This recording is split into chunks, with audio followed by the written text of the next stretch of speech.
Estamos de volta com o programa Painel Livre, hoje recebendo a psicóloga Liliane Carvalho. Estamos debatendo o Setembro Amarelo, a campanha de valorização pela vida. Quero agradecer a você que nos acompanha. Estamos ao vivo no nosso site tvvalinete.com.br, transmitindo no canal 7 analógico, canal 34 digital e o programa já disponível na plataforma do YouTube. Liliane, nos últimos anos a pandemia impactou a questão da saúde mental. Dá para observar um aumento nessa questão de suicídio? Isso influenciou de alguma forma? A pandemia impactou muito, né, na questão de saúde mental. Inclusive, o que a gente mais teve de ressonância, diríamos assim, logo após a pandemia, foram de fato os problemas de saúde mental. Houve, inclusive, um investimento do poder público na saúde mental. Então, a gente passou a receber, tanto dos órgãos superiores do Estado, do Ministério da Saúde, um investimento na saúde mental, quanto os municípios também tiveram que se reorganizar para receber essas pessoas. Porque muitas pessoas, elas tiveram o que eu vou chamar de um encontro consigo mesmo durante a pandemia. Elas precisaram forçosamente olhar para si durante a pandemia, porque naquele momento que a vida deixou de ser um pouquinho tão agitada e as pessoas ficaram mais reprimidas em casa, elas se encontraram consigo mesmo e conseguiram perceber em alguns momentos que ali haviam coisas que elas precisavam cuidar. Então isso aflorou. E além de tudo, uma coisa super importante, Marconi, que a gente não pode deixar de falar, são as redes sociais. O aumento das redes sociais durante a pandemia, porque como as pessoas estavam reclusas em casa, elas utilizaram muito mais das redes sociais.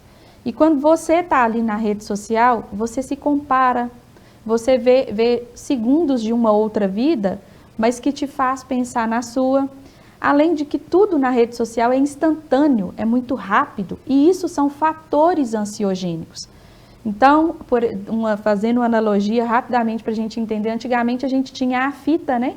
Que se ouvia música. Se você queria voltar numa música, você tinha que ficar lá, né? Rodando até você chegar, punha no som, ainda não chegou na hora.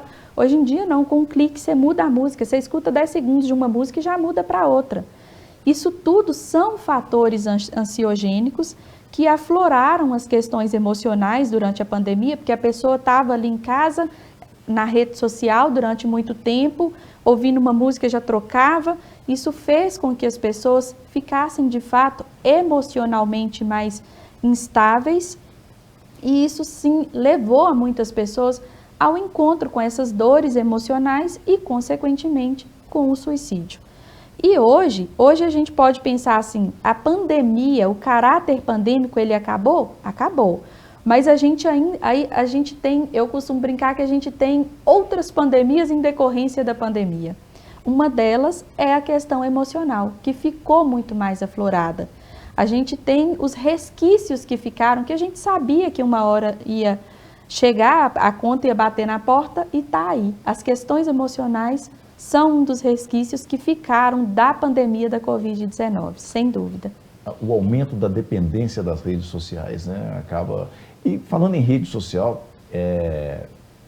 às vezes a pessoa tem ali 5 mil, 10 mil amigos, né? Mas na verdade você está sozinho, está solitário. E é um sofrimento muitas vezes silencioso e solitário.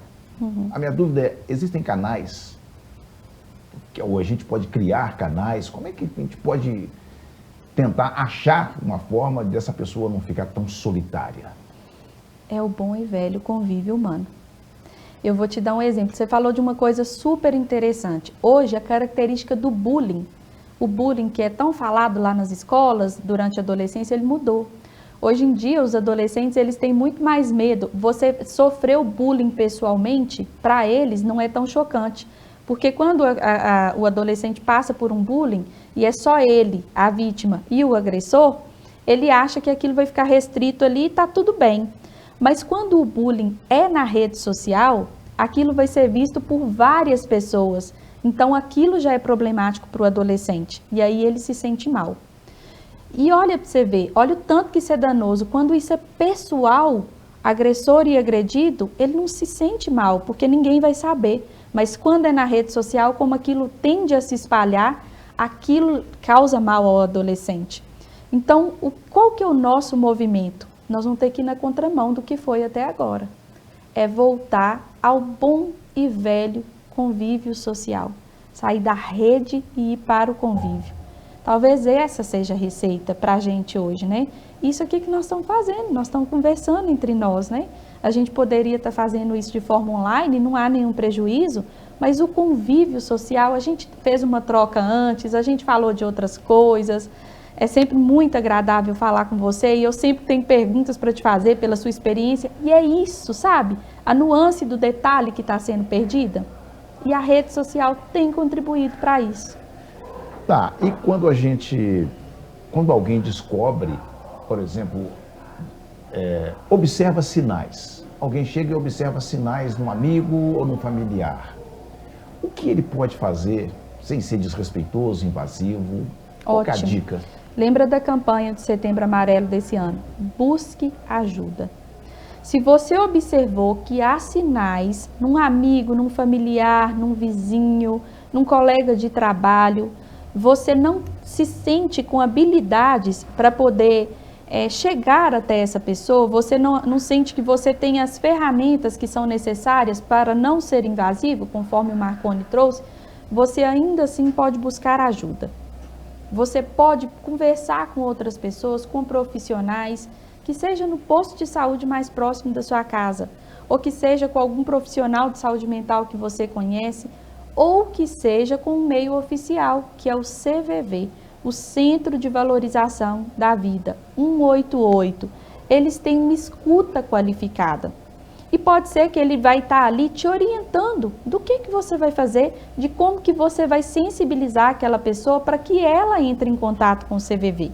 Então, não sei o que fazer. Também não conheço uma pessoa, não quero ir até o posto porque eu posso expor meu amigo, meu parente, meu vizinho. Eu não tenho nada o que fazer, você ainda assim tem o CVV, em que você vai ter uma escuta qualificada e você vai ser direcionado a como abordar aquela pessoa. Então, esse é um dos pontos que você pode fazer, mas você pode e deve também se informar. Hoje a internet, a gente pode fazer um bom uso dela. Ela está cheia de informações de como fazer essa abordagem, né? De como você deve fazer essa escuta qualificada.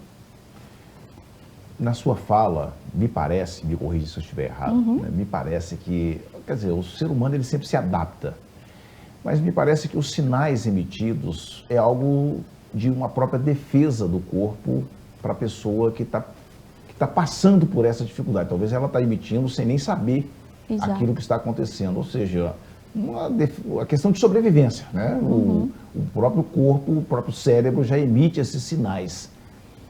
É normal, por exemplo, a pessoa que está passando por uma dificuldade, ela não saber que ela está passando por isso? É normal. E eu vou te dar um exemplo. Talvez a gente pense que a gente conheça, por exemplo, as nossas emoções básicas. Tristeza, alegria, raiva, medo. Mas você acredita que não? Nós, por vezes, isso a gente aprende como qualquer outra coisa lá na nossa infância. A gente vai aprendendo. Mas se a gente não foi ensinado, porque por vezes as pessoas não tiveram também recursos para nos ensinar. A gente não sabe distinguir, olha, eu estou com raiva, com muita raiva, e quando eu estou com raiva, eu costumo ser impulsivo. Eu tomo decisões ou eu faço e falo coisas do qual depois eu me arrependo. Então, me conhecendo, sabendo que eu estou com muita raiva, eu sei também que talvez agora seja a hora de afastar. A maioria das pessoas não dá conta de fazer toda essa leitura, e isso é muito rápido, tem que ser dinâmico, né?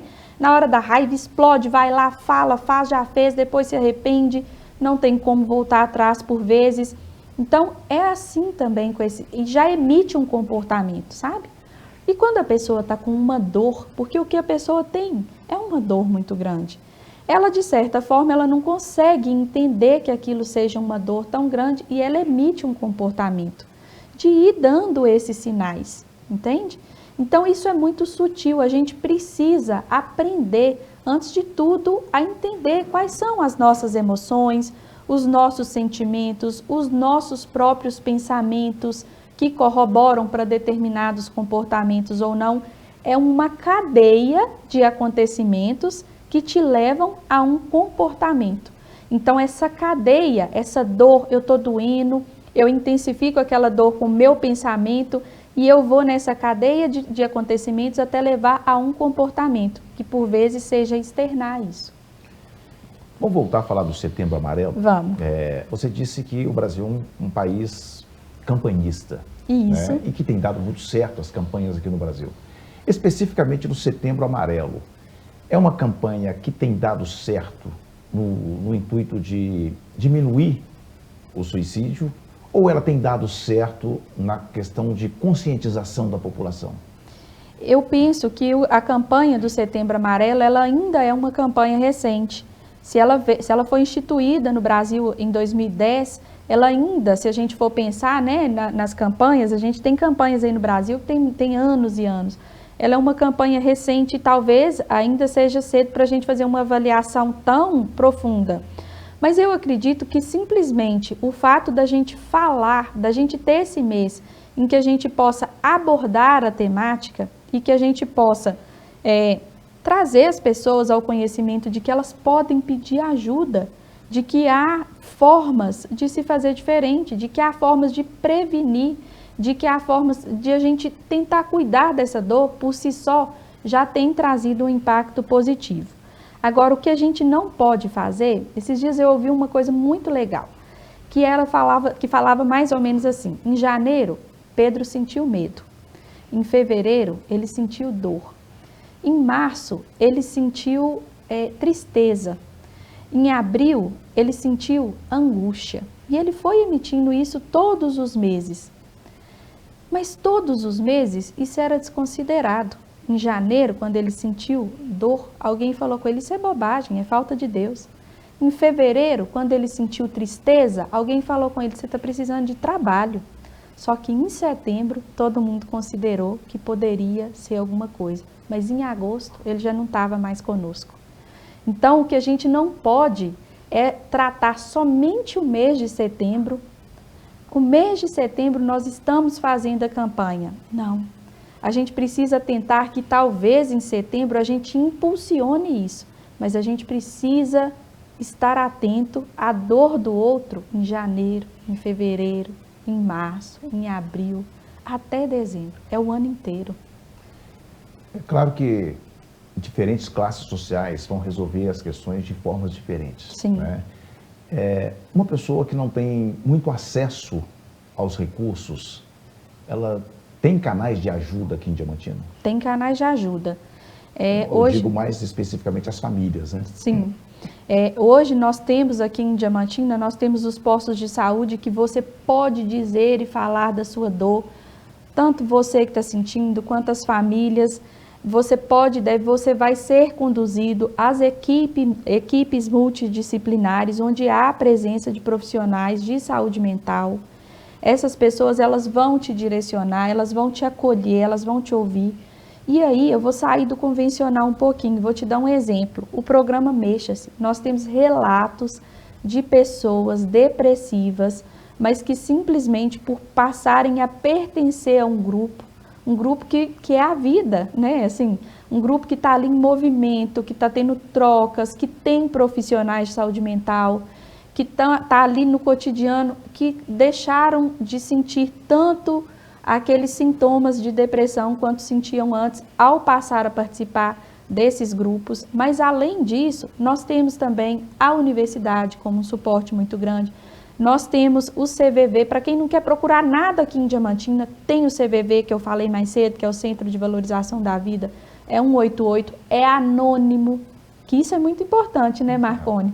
Tem muita gente que não quer se identificar. Quanta gente aprendeu que homem não chora e agora eu vou falar de sentimento? Se eu não podia nem chorar agora, como que eu vou falar de sentimento? Mas tem o CVV, ele é anônimo. Então, assim, são vários os recursos e, gente, cada um vai se sentir à vontade em algum lugar. Tem gente que vai se sentir à vontade na igreja, de procurar aquele líder espiritual e talvez através dele acessar outros locais. Então, assim, o que a gente não pode é ficar sozinho sentindo a nossa dor. Eliane, muito obrigado por atender o nosso convite. Foi ótima essa conversa. Acho que realmente fizemos uma prestação de serviço. Seja sempre muito bem-vinda. Obrigada. Falamos sobre o Setembro Amarelo. Quero agradecer a você que nos acompanhou. Amanhã estaremos de volta com mais um programa Painel Livre. Obrigado. Boa noite.